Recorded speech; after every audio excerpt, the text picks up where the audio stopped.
أعوذ بالله من الشيطان الرجيم.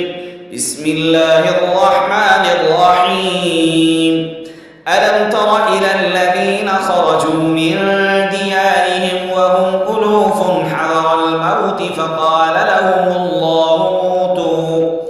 فقال لهم الله موتوا ثم أحياهم إن الله لذو فضل على الناس ولكن أكثر الناس لا يشكرون.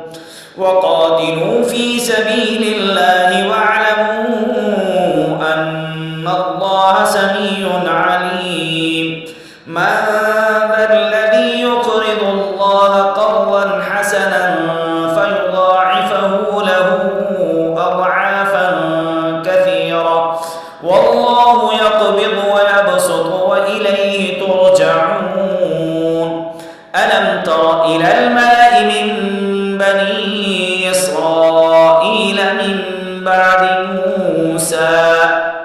من بعد موسى إذ قالوا لنبي له ابعث لنا ملكا نقاتل في سبيل الله قال هل عسيتم إن كتب عليكم القتال ألا تقاتلوا قالوا وما لنا ألا نقاتل في سبيل الله وقد أخرجنا من ديارنا وأبنائنا فلما كتب عليهم القتال تولوا إلا قليلا منهم والله عليم بالظالمين. وقال لهم نبيهم إن الله قد بعث لكم طالوت ملكا قالوا أنى يكون له الملك علينا ونحن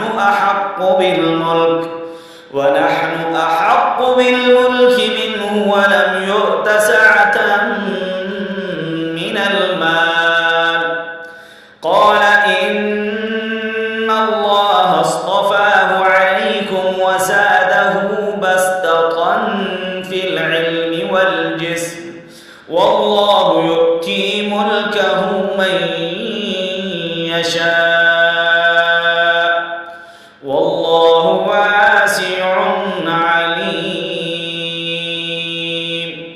صدق الله العظيम. आज हमारा 38वां सबक आपको पढ़ाया है। आप कुरान की इन असबाक को दूसरों तक पहुंचाने में मेरा साथ दीजिए, मेरे चैनल को सब्सक्राइब कीजिए और ज़रूर दूसरों तक पहुंचाइए, बेल आइकन ज़रूर दबाइए। अस्सलामु अलैकुम।